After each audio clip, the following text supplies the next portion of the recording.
The young cannibal movie की शुरुआत होती है और हम एक बर्फीले इलाके को देखते हैं। यहाँ दो आदमी इंसान का मांस खा रहे हैं। वो अपने तीसरे साथी को भी इसे खाने को कह रहे हैं। उनके पास एक डेड बॉडी भी पड़ी होती है। उन्हें हद से ज्यादा भूख लगने की वजह से वो अपने ही मरे हुए साथी का मांस खा रहे थे। इसके बाद वो तीनों एक बर्फीले मैदान से गुजरने लगते हैं। तभी उन्हें कोई अजीब चीज आती हुई दिखाई देती है जो हम क्लियरली नहीं देख पाते। वो चीज वहाँ आकर उनमें से एक आदमी पर हमला कर देती है और उसे बुरी तरह से फाड़ने लगती है। इसकी वजह से वो आदमी काफी तड़प रहा था और इससे कुछ देर में ही उस आदमी की मौत हो जाती है। आगे सीन शिफ्ट होता है और हम नेट नाम की एक लड़की को देखते हैं जो अपने फ्रेंड ईथन के साथ एक मेंटल हॉस्पिटल में होती है। नेट एक साइको पेशेंट थी। वो यहाँ एक हॉस्पिटल वर्कर टीम के अंडर थी। नेट का आज बर्थडे था जिस वजह से ईथन उससे मिलने आया था। ईथन कहता है कि तुम अपना बर्थडे इस तरह सेलिब्रेट नहीं कर सकती। नेट कहती कि हमें बाहर निकलने के लिए टिन का की कार्ड चाहिए। फिर ईथन नेट के बर्थडे के लिए केक लाता है और टिम से कहता है कि आज उसका बर्थडे है। टिम उसका बर्थडे यहाँ करने के लिए मान जाता है। इसके बाद ईथन टिम को लेकर नेट के कमरे में आ जाता है और गलती से टिम के ऊपर कॉफी गिरा देता है। तभी वो जल्दी से टिम का की कार्ड ले लेता है। उसे ऐसा करते हुए टिम देख लेता है। फिर वो दोनों जल्दी से वहाँ से भागने लगते हैं और टिम को कमरे में बंद करने लगते हैं और किसी तरह हॉस्पिटल के बाहर पहुँच जाते हैं। अब टिम पुलिस को इन्फॉर्म कर देता है कि उसके हॉस्पिटल से एक मरीज भाग गया है। इसके बाद ईथन नेट को लेकर अपनी कार में आता है लेकिन कार स्टार्ट नहीं होती। फिर ईथन कार को ठीक करके स्टार्ट कर देता है और नेट को वहाँ से ले जाने लगता है। वहीं दूसरी तरफ हम कुछ फ्रेंड्स को देखते हैं जो नेट की पार्टी के लिए टेंट लगा रहे थे। वहाँ उनसे मिलने नेट का बड़ा भाई टेडी आता है जो कि एक मैजिशियन होता है। अब एक लड़की जिसका नाम पिप था वो ये देखकर काफी खुश होती है। वो टेडी को बताती है कि ये सब हम तुम्हारी बहन की पार्टी के लिए कर रहे हैं। टेडी को ये सुनकर काफी अजीब लगता है क्योंकि उसकी बहन नेट तो एक हॉस्पिटल में थी।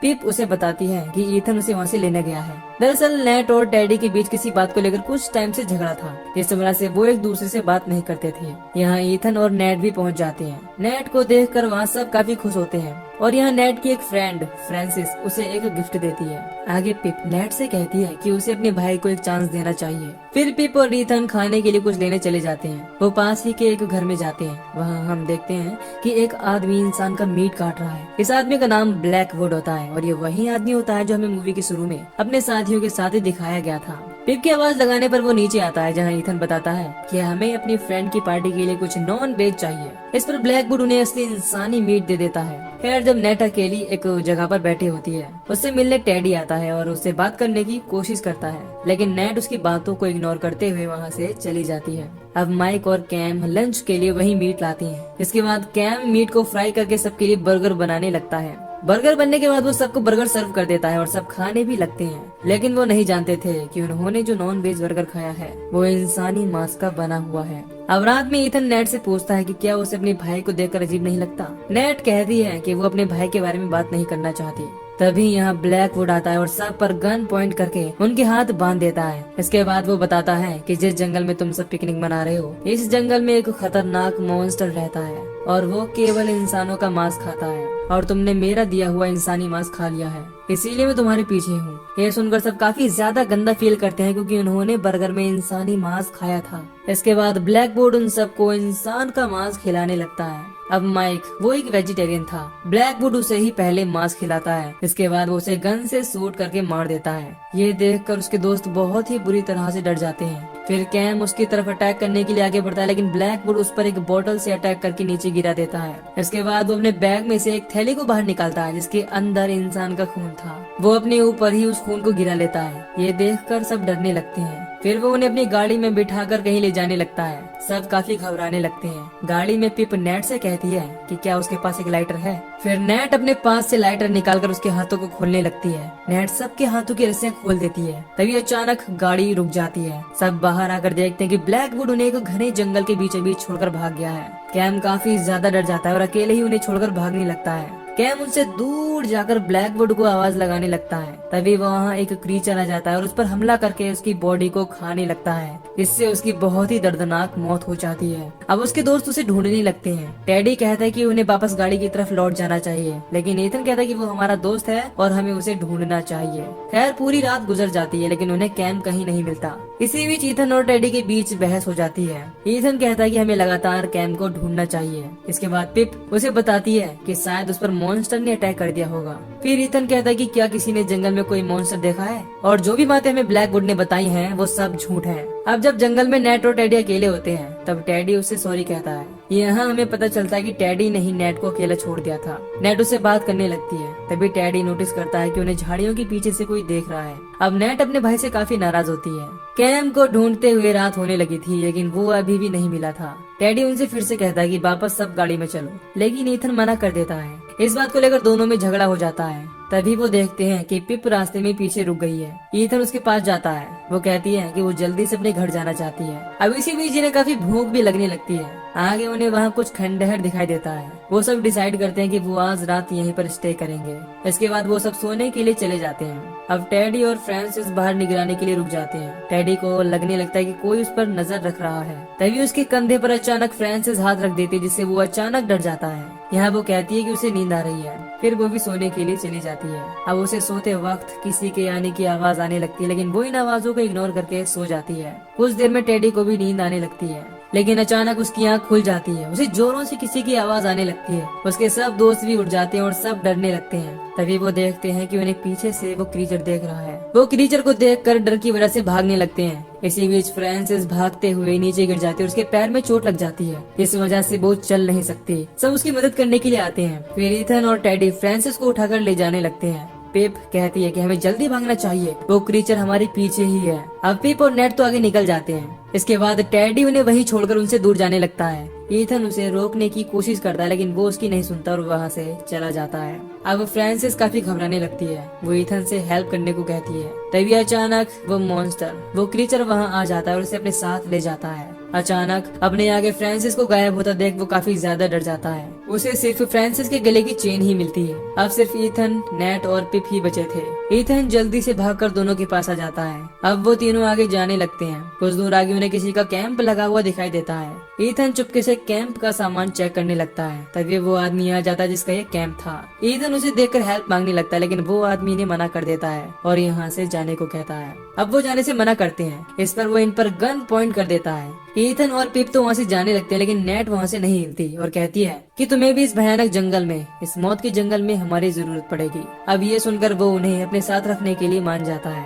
अब वो चारों सब तरफ को मुंह करके बैठ जाते हैं, जिससे अगर कहीं वो क्रीचर आए तो ये तैयार हो जाएं। अब पिप इस जंगल में आकर पछताने लगती है। वो कहती है कि हमें यहाँ आना ही नहीं चाहिए था और उस क्रीचर ने हमारे सब दोस्तों को मार दिया। वो आदमी से चुप रहने को कहता है। इस पर वो कहती है कि जब वो दुखी होती है तभी वो इतना बोलती है। तभी पिप को वो क्रीचर आता हुआ दिखाई देता है। सब तैयार हो जाते हैं। इसके बाद ईथन उस आदमी से उसे शूट करने को कहता है, लेकिन उस आदमी को वो क्रीचर दिखाई नहीं देता और वो उसे शूट नहीं कर पाता। ये देख कर ईथन उससे गन छीनने लगता है, लेकिन वो आदमी इस पर ही उल्टा गन पॉइंट कर देता है। तभी अचानक वो क्रीचर इनके सामने से कहीं गायब हो जाता है। फिर वो क्रीचर अचानक से ईथन को पीछे से पकड़ लेता है और उसे खाने लगता है। और इस आदमी को वो क्रीचर अभी भी दिखाई नहीं दे रहा था। खैर वो आदमी ईथन की तरफ शूट कर देता है और वो गोली सीधे उस क्रीचर को लगती है, लेकिन उसे गोली का कोई असर नहीं होता। उसने ईथन को अब मार दिया था। फिर वो उस आदमी को गिरा देता है और पिप और नेट की तरफ बढ़ने लगता है। तभी पीछे से टेडी उस पर गन से अटैक कर देता है और वो क्रीचर अब जमीन पर गिर जाता है।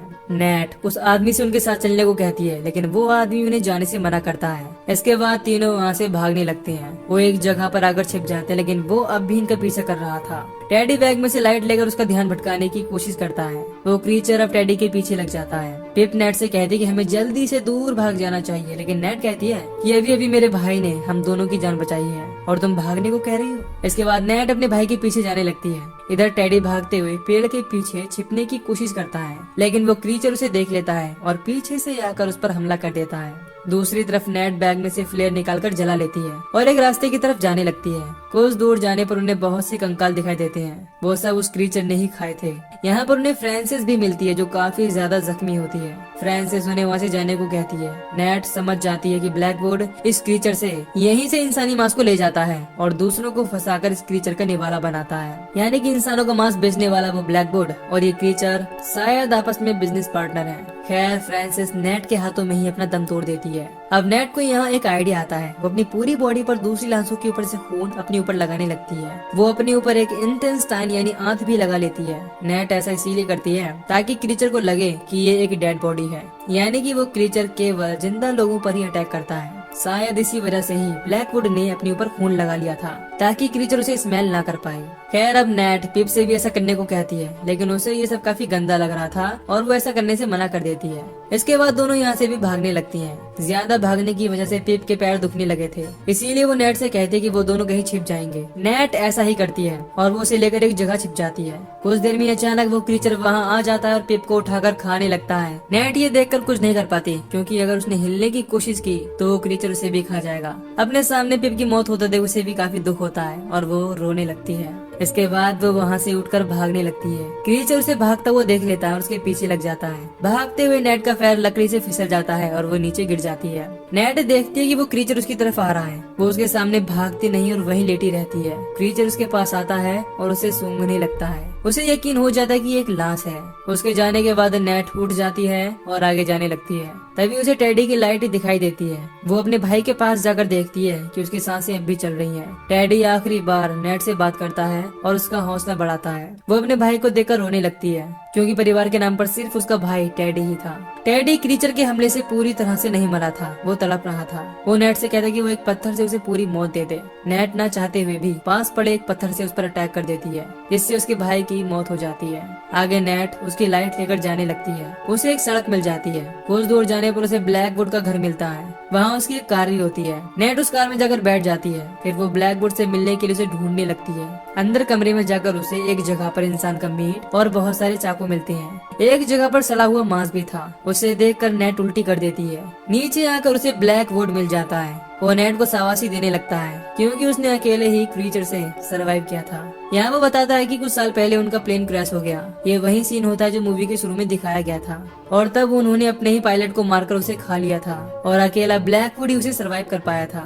अब वो अपनी जगह नेट को लेने को कहता है, लेकिन नेट उस पर अटैक कर देती है, जिसके बाद दोनों में फाइट होने लगती है। तभी वहाँ वो क्रीचर आ जाता है और ब्लैकवुड को काट कर मार देता है। इसके बाद वो क्रीचर नेट के पीछे लग जाता है। नेट उससे बचकर कमरे में छिपने लगती है, लेकिन वो क्रीचर हर जगह उसके पीछे आने लगता है। इस सब के बाद नेट खिड़की से कूद जाती है और कार में बैठकर उसे स्टार्ट करने लगती है, लेकिन वो कार स्टार्ट नहीं होती। लेकिन किसी तरह नेट कार को स्टार्ट कर लेती है। इसके बाद क्रीचर उसे पकड़ने की कोशिश करता है, लेकिन वो कार लेकर निकल जाती है। कुछ दूर जाकर वो वापस मुड़ जाती है और क्रीचर को मारने का डिसाइड करती है। अब वो कार को तेजी से चलाकर उस क्रीचर से हिट कर देती है, लेकिन इससे भी उस क्रीचर पर कोई असर नहीं होता। क्रीचर फिर से उठ जाता है और कार के अंदर आने की कोशिश करता है। उसके कार में आ जाने के बाद वो कार से बाहर आ जाती है और जल्दी से फ्यूल की टंकी को खोल देती है और लाइटर जलाकर उसमें डाल देती है। तभी वहाँ एक ब्लास्ट होता है, जिसमें वो क्रीचर बुरी तरह मारा जाता है। मूवी के आखिर में नेट वहाँ से निकलकर किसी शहर के हॉस्पिटल में आ जाती है और आखिर में यानी कि पोस्ट क्रेडिट सीन में हम देखते हैं कि उस कार में से अभी क्रीचर की आवाज आ रही थी, यानी कि वो क्रीचर अभी भी जिंदा है। और इसी के साथ ये मूवी यहीं पर खत्म हो जाती है। तो दोस्तों, अगर आपको इस मूवी की एक्सप्लेनेशन पसंद आई हो तो वीडियो को लाइक और चैनल को सब्सक्राइब कर दीजिए, ताकि मैं मिलूंगा आपसे न्यू वीडियो में। Till then take care, love you, bye bye.